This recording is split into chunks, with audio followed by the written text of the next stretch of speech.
How the first few weeks of practice with the new team been going? How's everything going so far? Oh, it's been going well.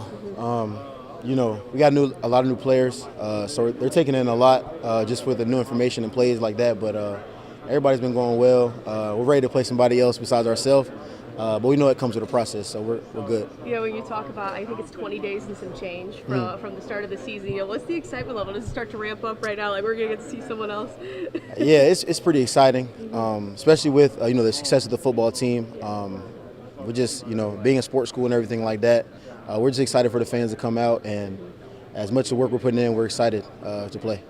So these transfers, you were in their shoes, just 1 year ago. What's the biggest maybe piece of advice you've given them or trying to help them out there?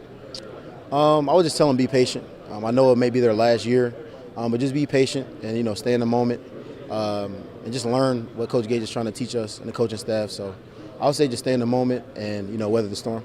What do you like about the group that Coach Gates was able to put together this year with some of those new guys?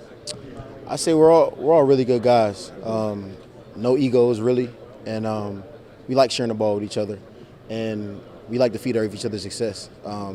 It's similar to last year, so we're excited about that. When you talk about I think it's fifth-year seniors coming in, guys with their final year of eligibility. When you have that type of experience, what does that give to you guys to have that much experience in the locker room? It's great. I feel like in the locker room, you have a little bit of maturity to help other guys out. Then on the court, the intensity of practice really rises because we're competing at a high level. So I feel like it's the best of both worlds when you have a lot of veterans. I was talking to Coach Gates a couple weeks ago. He said you guys have already circled the dates in Phoenix. What are those conversations like when you talk about you want to make a run, you want to go further than what you did last year?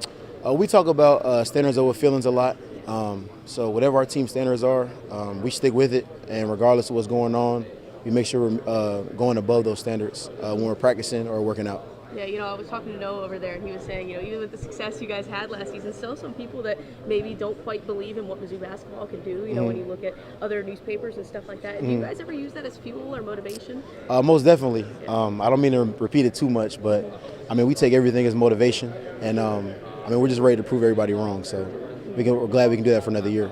When you talk about the coaching style Coach Gates has, Connor was saying he's never had a coach that, gives hugs and expresses how much he loves his players. What does that do for a team and creating that togetherness that you guys look for? That does a lot. Just getting a hug, it shows that coaches really care about you, and everybody on the staff really cares about one another. So it's a beautiful feeling when you can go out there and know everyone has each other's back. What do you think Mizzou fans will see from this team this year? I know you guys haven't quite discovered an identity yet, haven't played in the game, but what do you think they'll see from this team? Just exciting basketball, fast pace, a lot of shots, a lot of threes, and we're gonna get down and dirty on defensive end. So we're excited. Appreciate the time, Nick. Thanks.